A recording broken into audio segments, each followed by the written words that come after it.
up, everyone? Max Crutchfield here, the Sports Entertainment Director at APM. Hope everybody's well today, and thank you all for joining us, taking time out of your busy or lazy or whatever day, whatever you're doing today, to join us for this the first ever APM Sports webinar. Really can't wait to introduce our guest speaker today. But first, just wanted to give a quick note just about why we're doing this, kind of the intent of it, which hopefully is the first in a series of webinars like this. That is assuming this isn't a complete and utter disaster. So yeah, the intent is very simple. It's to provide you, our guests, our clients, our not clients, whoever, students, with something of value. We want you to walk away with something and not just try to sell you something. So whether you're just starting out, whether you're on the glow up or already regarded as master of your universe, of this universe of content creation, we really hope you take something away from this that's useful, a new approach, way of thinking, specific trick of the trade, whatever it is that you didn't have previously. So to that point, you'll see there's a box on your screen where you can submit questions, which we encourage you guys to do at any point you feel compelled. We will have a Q&A at the end, assuming we have enough time, but also just, shoot us your questions throughout, and, we might ask them during the middle of it as well. So without further ado, it is my genuine pleasure to introduce you to Billy Quach. What's up, Billy? How you doing today? Yo, what's going on, Max? Thanks for having me. Not much. Yeah, man, pleasure. This is gonna be fun. So just before we get into it, since Billy's too humble and modest to give himself the props he deserves, I'll do it for him, and then pretty much shut up and let him do most of the talking from there. So Billy here is Emmy award-winning content creator and now creative director for Let It Fly Media. Previously served as a social media producer for the likes of the Kansas City Chiefs, the University of Arkansas. Now as creative director, he's essentially a mercenary of creative services. Does it all really from he conducted a gang of like 30 Predators at F1 Miami, to swooping in the night of the Super Bowl to lead that edit, as well as just ensuring his team at Let It Fly has all the tools they need to create kick-ass content. On top of that, if that's not enough, Billy also hosts a podcast called Get the Shot and frequents the various gondola leaderboards, probably more that I'm not even mentioning. So what are we talking about today? I appreciate that intro, Max, and I'll try not to make. I hope there's more of these, because then that means this wasn't a disaster. So we'll see how this goes. But appreciate everybody for joining the webinar. Excited to be talking about music and video creative today. Just a quick rundown of what we're going to be talking about, just so you guys know. We'll start off with a little bit of an intro, a little bit of background of myself, just for those who don't know me. Then we'll get into kind of the 3 sections of the webinar.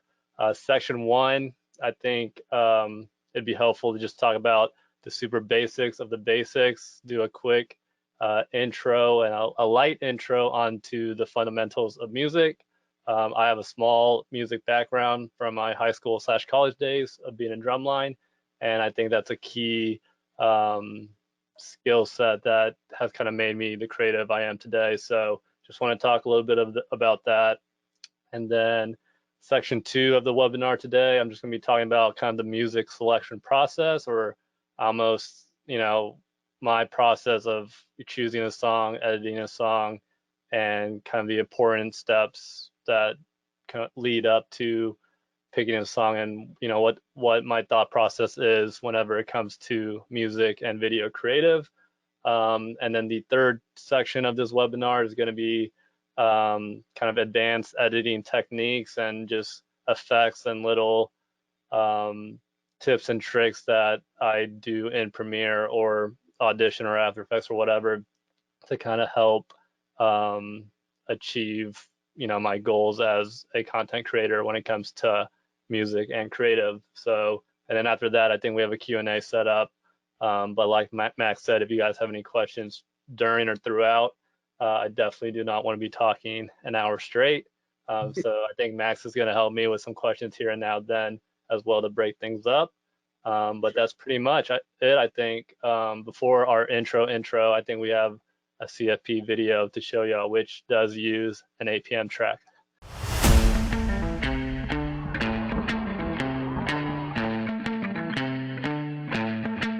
I'm ready.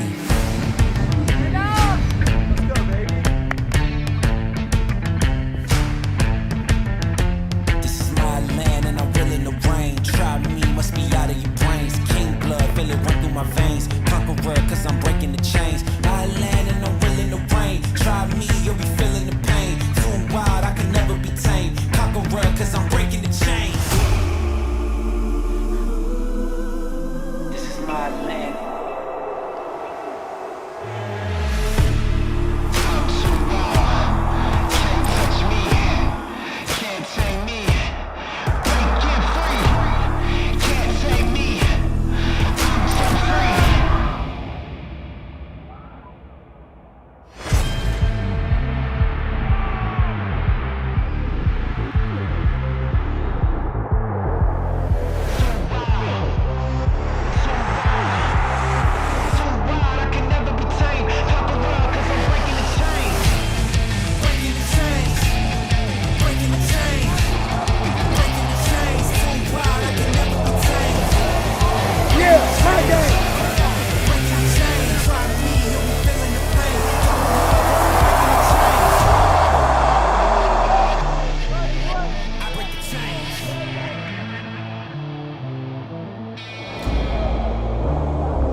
Nice. Well, thanks for sharing that, man. Yeah, I mean, incredible. And I must say, the perfect track, and awesome with that.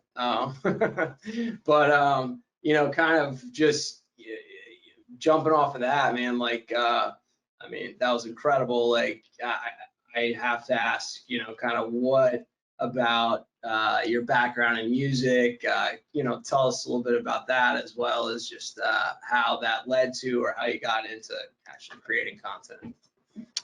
Yeah, so basically, I didn't get into content creation until my sophomore year of college.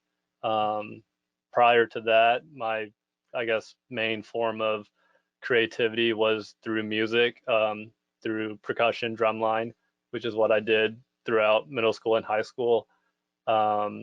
Started in 6th grade doing percussion and kind of learning music from there. And I always had an interest in drums and, hitting things with sticks. So kind of stuck it out with drumline throughout high school, marching band, got yelled at a lot during practice whenever I messed up. But for some reason, I decided to keep doing it in college just because I didn't really know what I wanted to do in college. So I went to the University of Arkansas. I joined their drum line. And for the first 2 years, I basically did that until I finally got my first video camera after my freshman year. Started making videos and kind of fell in love with that, and kind of realized like I can't really make a career out of drumline or marching band. That's just kind of like a hobby at that point.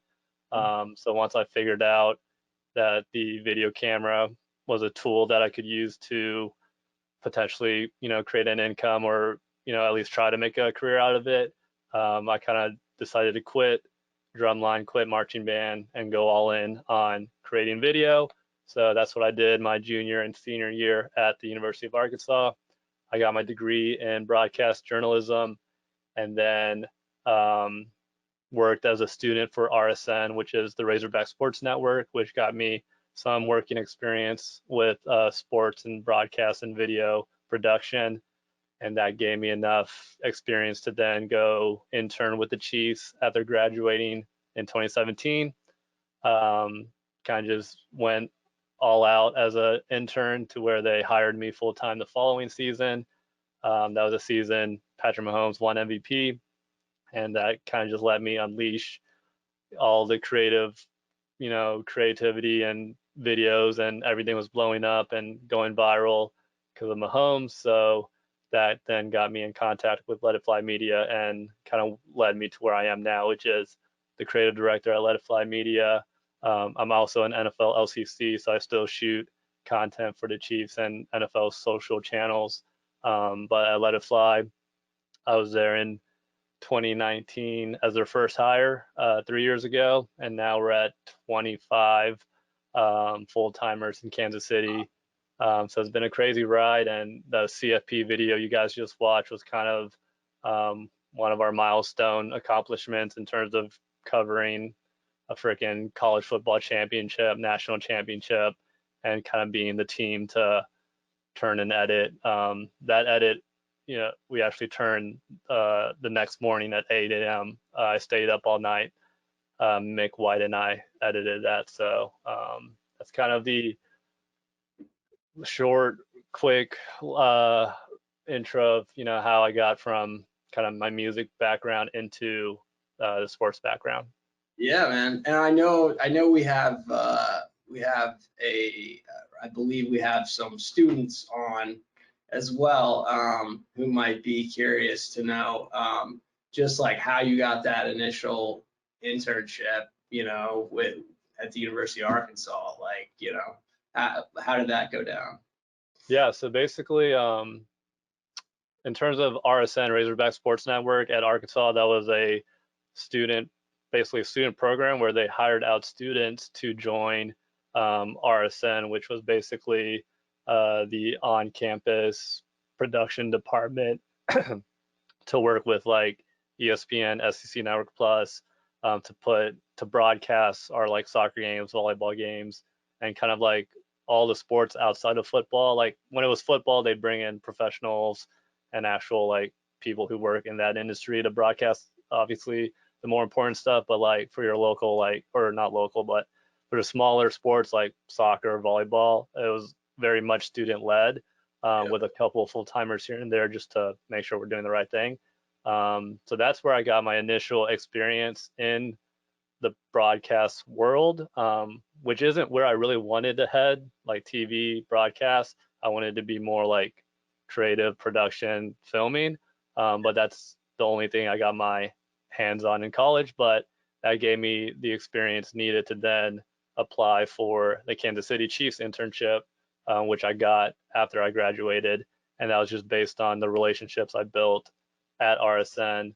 My boss at RSN used to be the boss of my new boss at the Chiefs, so that's kind of one of the connections that was made. So it's just all about gaining as much experience as possible, and even if you don't think that the experience you're getting is like what you want to do, you could still try to find a way to flip that and turn it into a pro for your resume versus just a thing you're doing. Yeah, that's great advice for anyone in any pursuing anything, like same deal. It's just, even if it's just like tangential to what you eventually want to do, just take it, man. Just get in there somehow, right? Like get some experience and, get a feel for it. I had a professor one time who was like, you have to understand the difference of saying you want to be something. Like I want to be, an editor versus like I want to do the editing work, and I think that's a key. It's like those sometimes are two different things, so you got to get in there and do it to find that out. Yeah, for sure. So good stuff, man. So I guess I understand you got another. You want to show us the Mahomes? Yeah, I think we got one more video example. I tried to pick examples that what I talk about throughout this webinar will be easily applicable to the example. So this is just one of my many Mahomes edits that I did with them, I think 2 or 3 seasons ago. And then after that, I think we'll get into the meat of the webinar.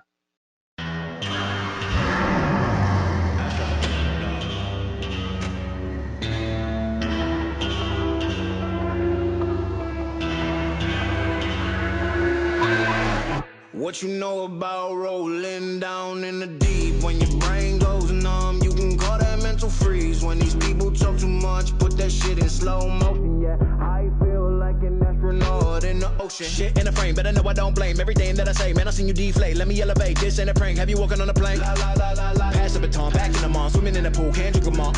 When a piece of this, a piece of mine, my piece of sign. Can you please read between the lines? My rhymes inclined to break your spine. They say that I'm so fine. You could never match my grind. Please do not waste my time. What you know about rolling down in the deep? When your brain goes numb, you can call that mental freeze. When these people talk too much, put that shit in slow motion. Yeah, I feel like an astronaut in the ocean. So that's obviously Astronaut in the Ocean, a popular track, not in our catalog. Tell us a little bit about how that came about.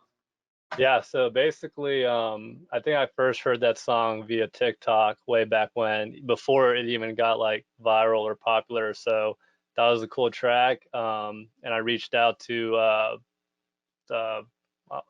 Mask Wolf, blanking on his name. I reached out to Mask Wolf on Instagram because I looked him up and he only had like, I don't know, a couple thousand followers when I first found out about him. So I figured, hey, he might see this DM.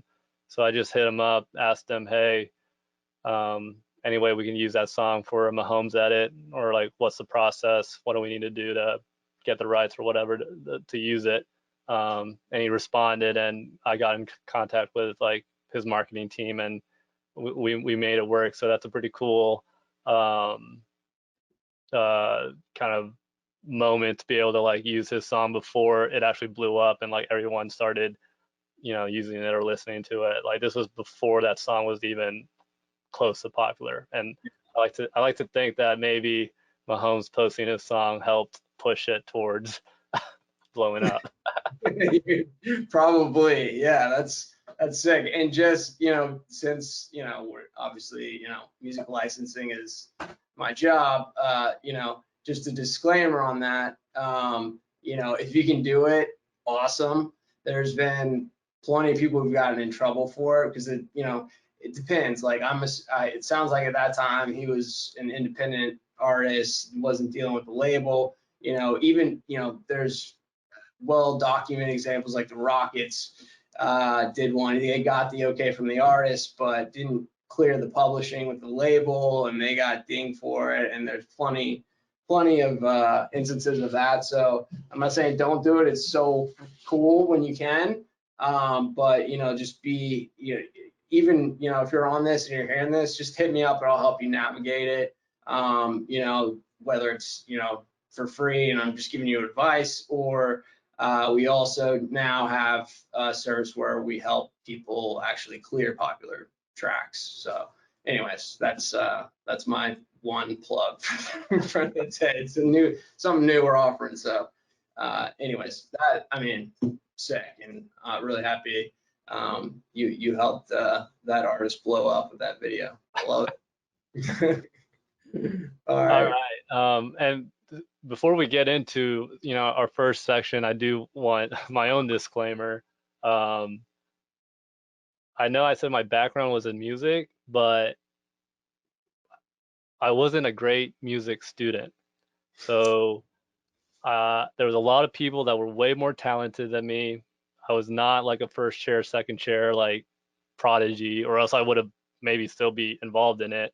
I barely practiced. I couldn't even really read music. I had to like write in the notes. Like anytime we got a new piece, I had to like sit there and write in the notes, because like I never really got good enough to read music or sight read music. So although this first section is kind of a basics intro to music and the fundamentals of music, I think where I'm at compared to someone with no music background, I know what I'm talking about. But if any of you guys actually do have a music background, you're probably going to be laughing at me, because I might be saying some terminology or some things that are not correct or wrong. So that's my one disclaimer for today's webinar is I'm not a music expert, but I feel like I know enough to be dangerous as a creative, and that's what I'm trying to teach today. So Yeah, it sounds like it's working out. all right, so for the 25 of y'all attending, if anybody does have a music background, this section might be very boring, or you might not just shrug at this, or maybe mute this and come back in a couple of minutes. But hopefully for those who don't really have a good music background, or maybe you forgot because you only did it in middle school or whatever, I'm going to be talking about some simple and easy music concepts, and kind of explain how I apply those music fundamentals from my music background into my creative process as a creative today, or why I think those things are important to know about as a creative. So yeah, let's get right into it. First thing I'm going to talk about is BPM, which is beats per minute. That's basically every song has a certain BPM, and that's just basically the speed of the song. So beats per minute, it could be 120 beats per minute, it could be 60, it could be 80, it could be as fast as 200, but usually in between that 60 to 200 range, that's where you'll find most songs living in that range. And it's basically the key ingredient whenever you're making a song. So before anybody composes a song, they need to figure out how fast they want it to be. Do they want it to be a slow song, or do they want it to be a fast song? Because whatever number you choose as your BPM, that dictates, that's basically the building blocks of all of the notes that follow. So in the same vein, when it comes to video content creation, whenever you choose a song, it already has a defined BPM, and you don't necessarily need to know what the BPM is, but just understand that if you're choosing a song with a high BPM or a very fast-paced song, then your video is probably going to need to have a lot of fast-paced cuts or have a little bit more energy, because naturally when things are faster and things are happening a lot in a short amount of time, that's kind of the overall vibe that I feel whenever listening to something with a high BPM. Same thing in the opposite direction. If you have a song with a slow BPM, like 60 beats per minute or 70 or 80, there's more space in between the notes. So your clips on your video, if you're cutting to the beats of the song, are going to be on screen for a longer amount, slightly longer amount than if the BPM was higher. So that's one, again, super basic fundamental concept in music, beats per minute, and that's how I kind of apply it to video creation. I'm not necessarily thinking, oh, like this song's 120 beats per minute, so I got to do this. Just understand that every song has its own BPM, which is the rate at how fast the song is or slow.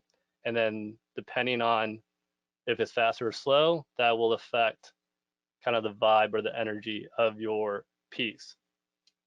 Another thing to think about that involves BPM is if you want to use 2, 3, or maybe multiple songs within your video edit, ideally you want your BPMs to be close to each other if you're going from one song to the next.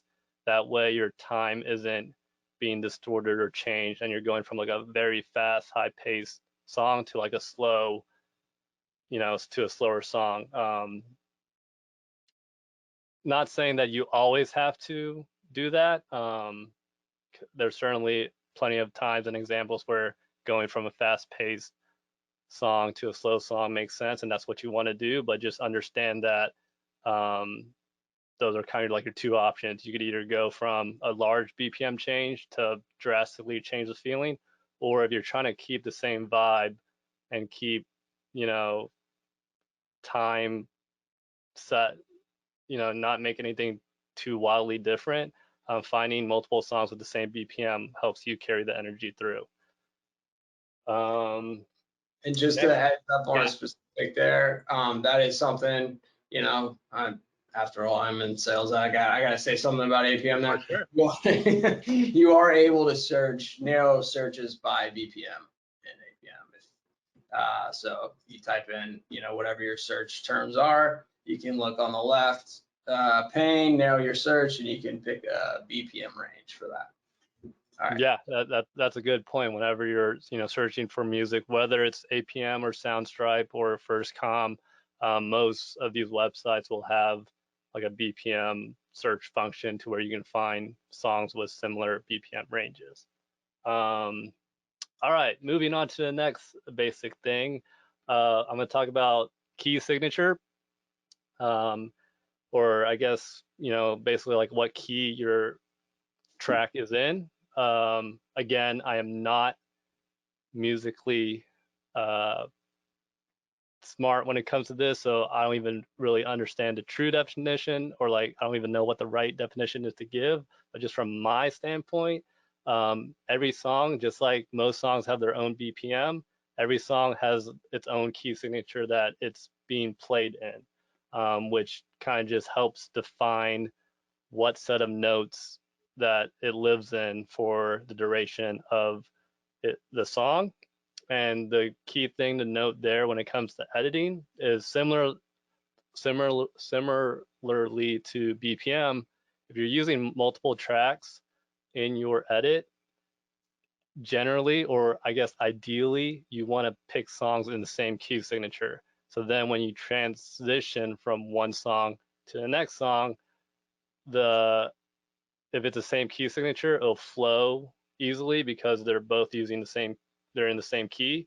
But if the songs have key signatures that are opposing each other or that don't make sense to be in the same environment, then nothing bad is going to happen. Like a lot of all of this music stuff that I'm talking about, like it's all pretty much subjective. Like no one's going to be like, hey, that's wrong, you're fired, or like we're not posting that because those two songs aren't in the same key. A lot of this isn't like black and white, that's wrong or that's right. It's more about just subjectiveness and like what's ideal and what's right musically.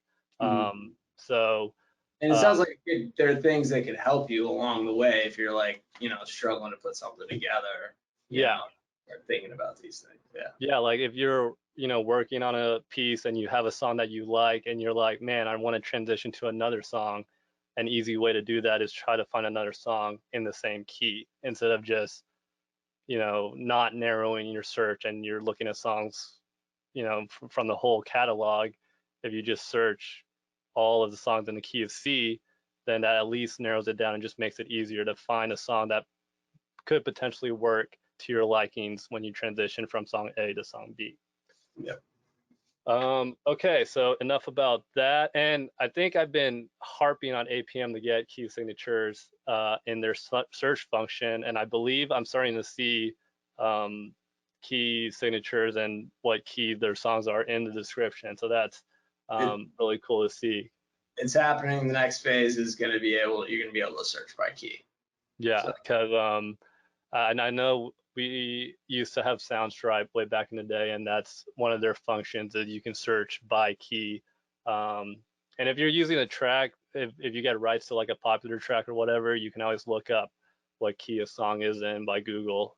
Same with BPM. Like if you're not using like an APM that has like all the descriptors out, if you ever want to find out what the BPM of a Drake song is, you could just always look it up via Google.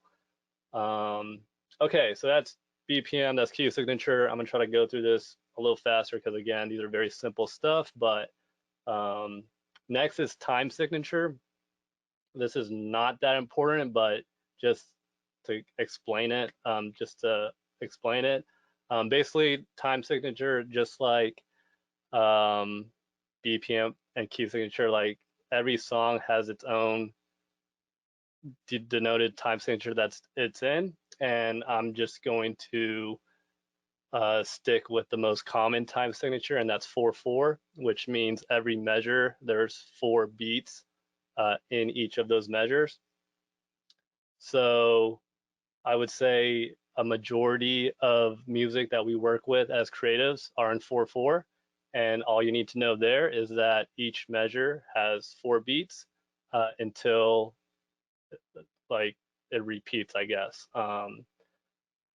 There can be wild type signatures out there where there's like 5/4 or 2/4. Like if you go deep into music theory, there's definitely other tracks out there and other uh, pieces of music out there with all sorts and types of time signature, but the most common one is 4/4, and all you need to know there is each measure has 4 beats.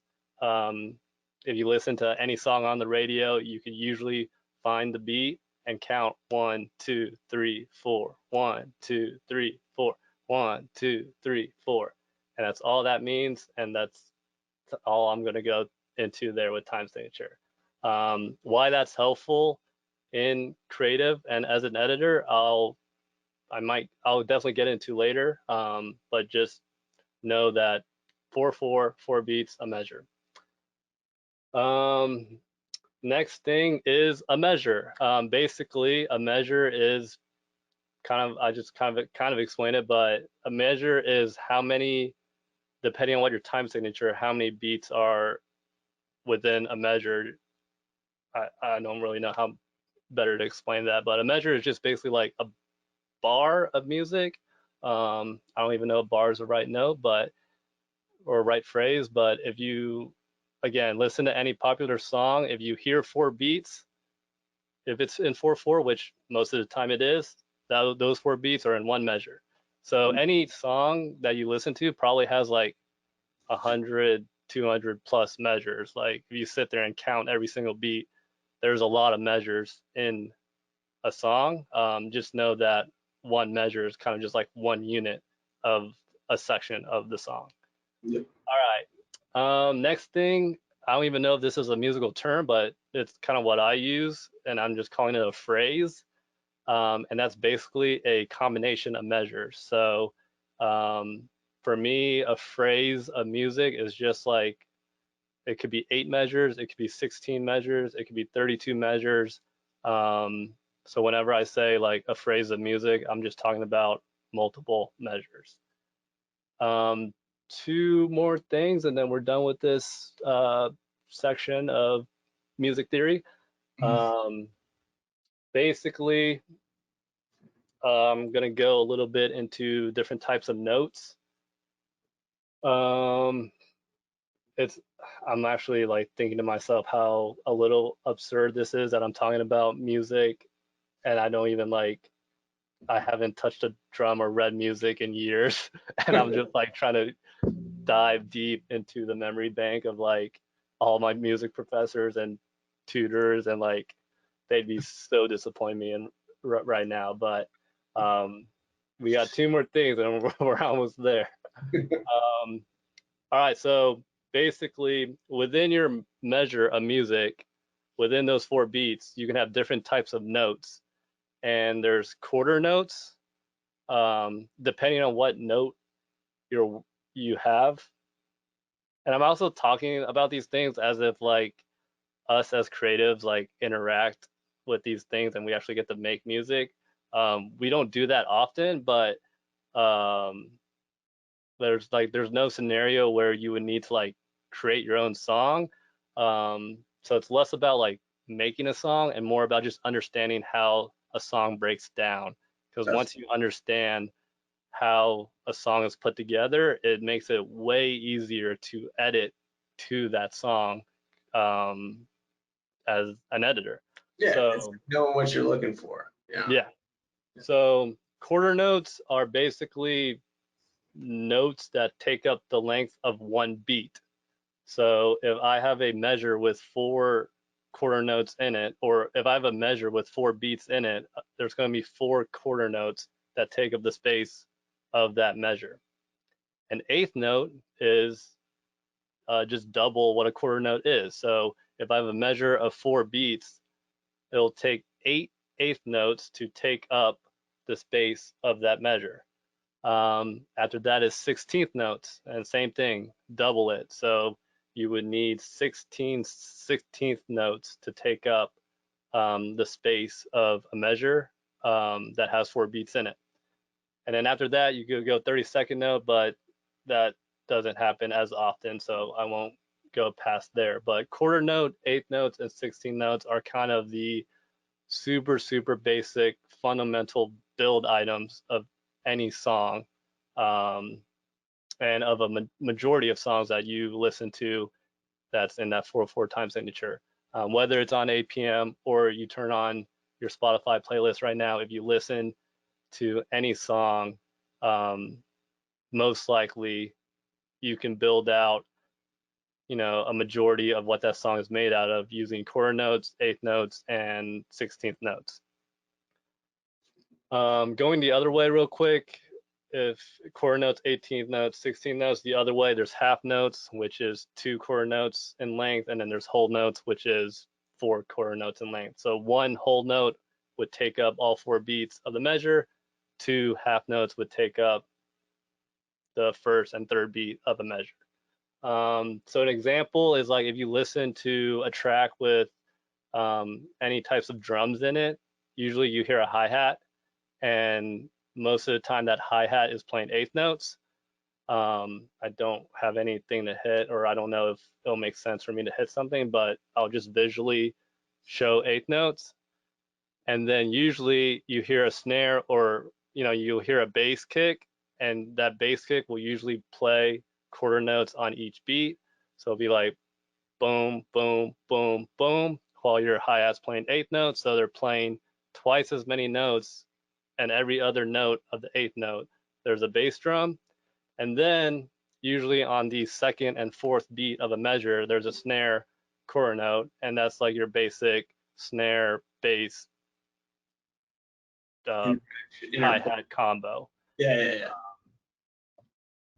Okay, and so why is that important to, when it comes to editing and being a creative editor? Well, once you understand how many notes take up a certain amount of space in your song, you can quickly identify how many shots you need to put in those spaces to make the shots line up to the rhythm that you're hearing. Because if I take someone who has 0 music background and I say, hey, this build up to the drop, fill it up with shots, they might just randomly, sporadically, like, oh, it sounds like it's speeding up right before the drop and then it hits. So I'm just going to put, 5 shots right here back to back, or, 9 shots or whatever. But if you, as a musician, when I hear a build up, drop, depending on what I hear, I might be like, oh, those are 16 notes. There's 16 of those in a measure. I know I need 16 shots. If I want to hit on every hi-hat note, and if I want to hit every different shot, I know I need to put 16 shots or 16 cuts, or, some people do like a shot and then a black frame, a shot, black frame, and alternate it and like strobe it or whatever. Like, understanding how these measures are built out, how they're divided by certain numbers, helps you understand as an editor how many shots make that, transition or whatever, or what number of shots you need to make that transition correct.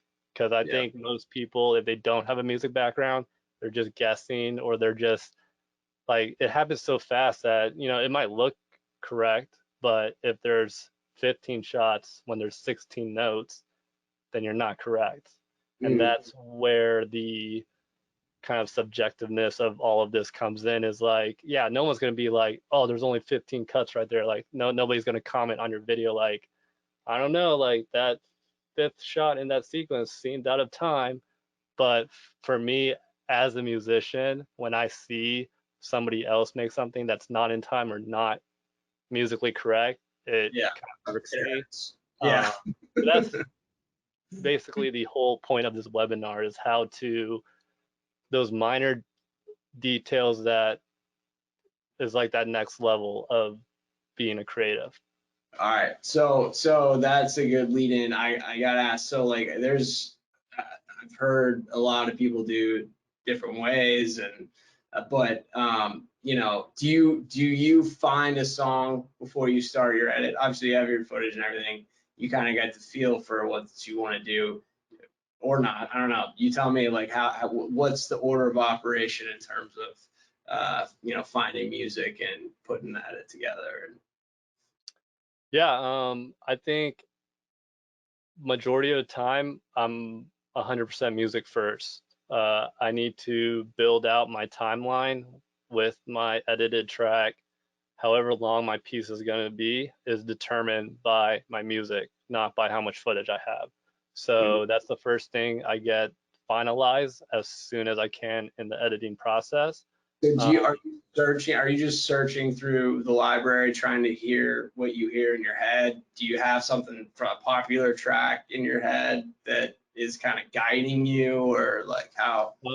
So basically, one thing I like to do is once I have the footage, you know, post shoot, I'll throw some of the shots on a timeline, and then I'll just loop that timeline on Premiere, and I'll like kill all the noise, and then I'll go to like APM or whatever site you're using to look for music, and I'll just start searching and playing music, and kind of looking if I have two monitors, I'll put the footage on one and look at the other. But even if you have one monitor, you can just like side by side it, and basically I'll just play tracks and like try to visualize like if this does this sound or does this song fit kind of the visuals that are happening on the screen right now. And then that's kind of my uh, rough way of trying to find a song that I like, because if you don't open Premiere, or if you just don't look at your footage and you're just on APM just like hitting songs, you might not like, it's hard to then visualize your footage, like does this song work or whatever.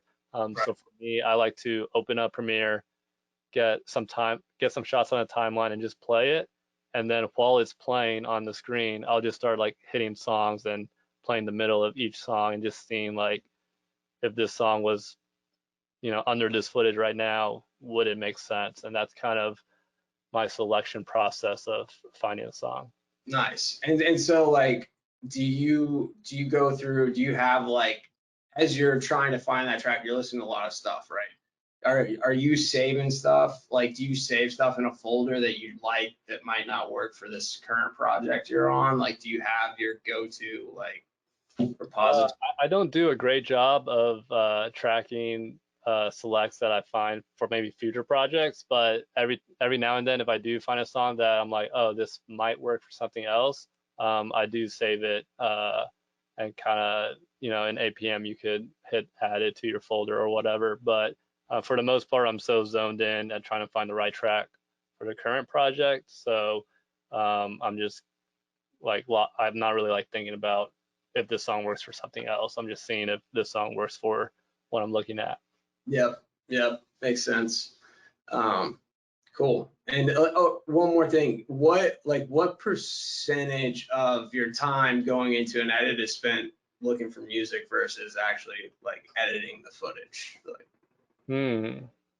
That is tough. It's definitely a good amount, but I mean,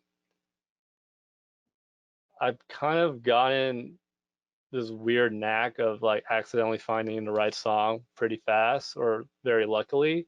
So I would say maybe 10 to 20%. Like it's it's probably longer for others and probably feels longer when you're in it, but yeah, editing is so much that it's a small part. I like to ask because like I've heard 70 from a lot of people. And I'm just Yeah. like, oh man. And well, of course there are people who don't have us, you know. Yeah. There are people using Yeah, other. it's definitely a pains, like one of those processes that you just gotta sit down and do, and it does take hours. And the more on top of it you can be in terms of like trying to listen for songs, just like whenever you're not actually looking for a song, that that helps. I know some people do that where they'll just listen to APM playlists during their workouts. Hear that a lot. Which I find strange, but Yeah, I know. but then they're like, yeah, I got a song for that. And I'm like, well, yeah. So I guess that's pro tip. If you want to like really be able to know what songs are available and be good at finding songs quickly, just start listening to APM as if it was your Spotify. There you go. All right. All right, so we've kind of started to go into section 2, which is the music selection process. So I talked about, finding a song first. Most of my edits are under a minute. So with most songs being, like I have APM pulled up right now, like the durations are 233, 231, 247, 316. Like most songs are usually in the 2 to 3 minute mark. One thing that I think some people might struggle with is trying to edit down your track to under a minute or under 30 seconds for whatever deliverable you're trying to deliver.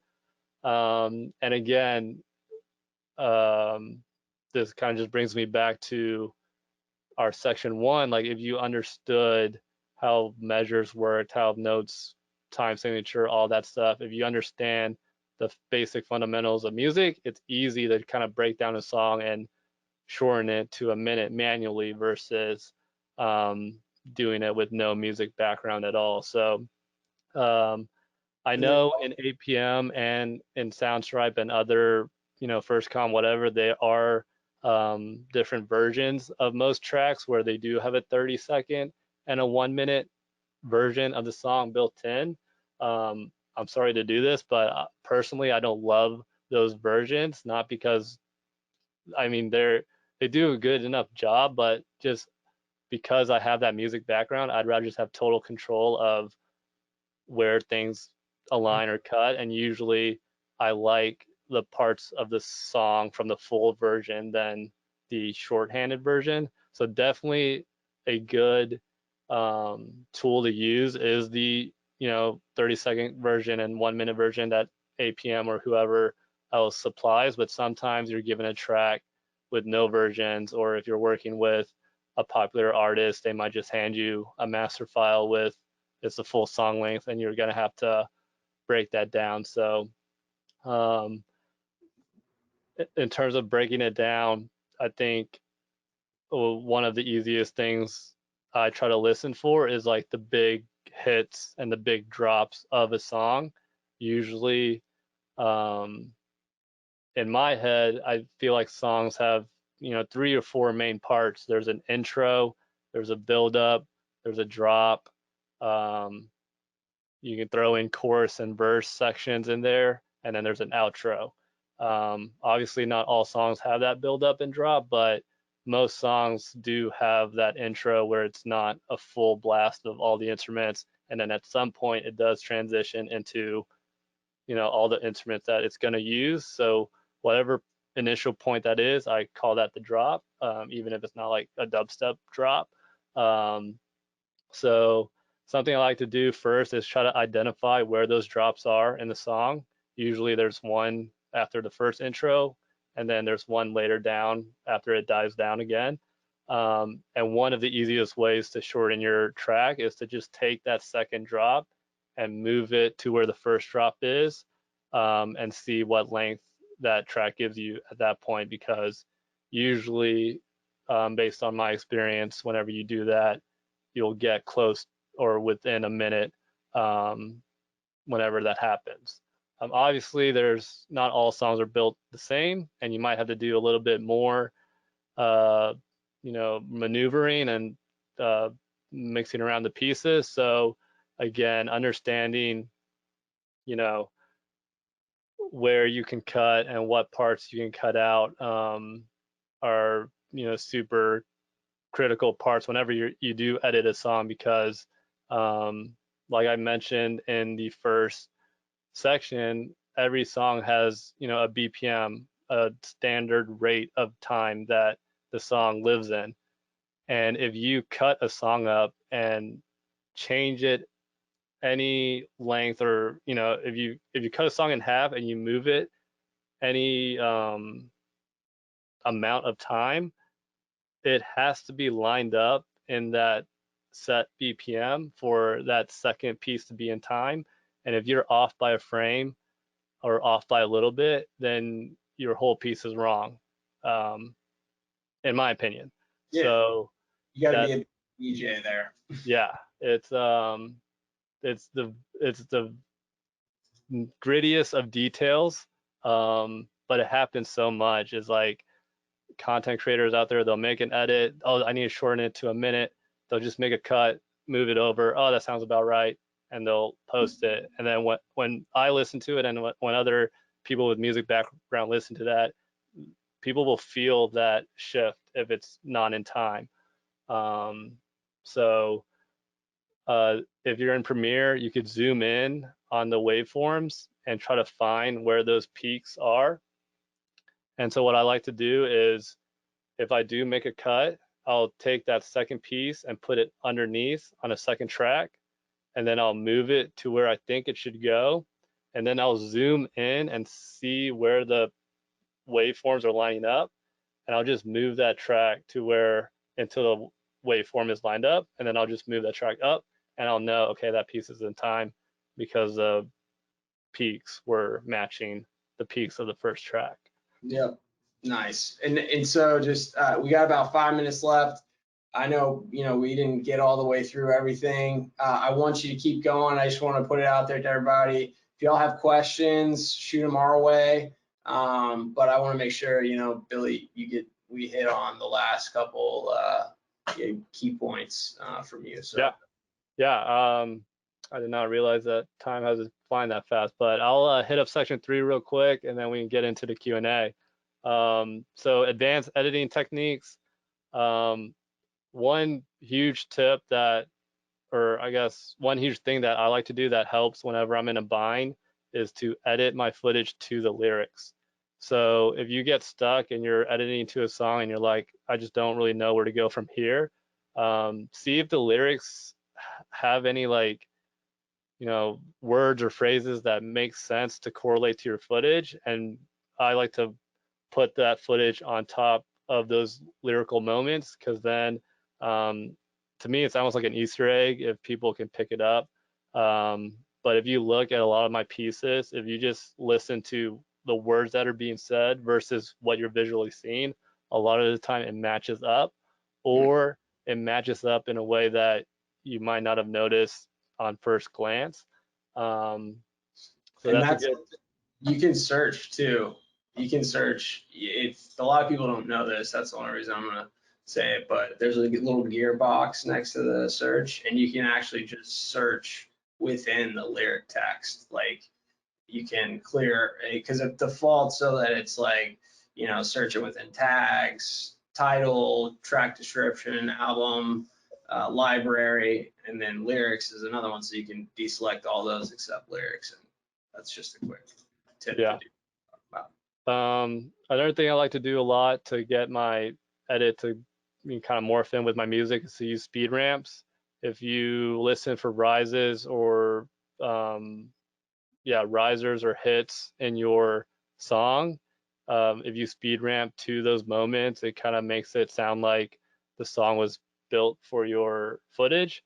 As well as if you're trying to edit, if you kind of get bored of editing your cuts to the beat, which I kind of got bored of that early on with that music background, what I like to do is edit the speed ramps to the lyrics that are being sung. So instead of editing to the music, I'm editing to the singer or the rapper, and speed ramps to me is a good visual way of showing kind of that, just kind of visually showing someone singing, I guess. Like to me, it just feels like the visuals of the footage flow with the lyrics better if there's some speed ramps in there when you're working with slow-mo footage.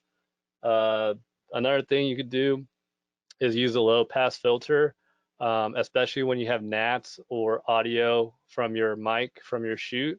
If you get a football player talking to the camera and saying some words, you don't want that to compete with the music or the lyrics in your music. So what I like to do is put a low pass filter on the music, and that brings the music down, but kind of keeps it there. But then that just makes it easier for you to hear your football player or your subject saying whatever they have to say to the camera.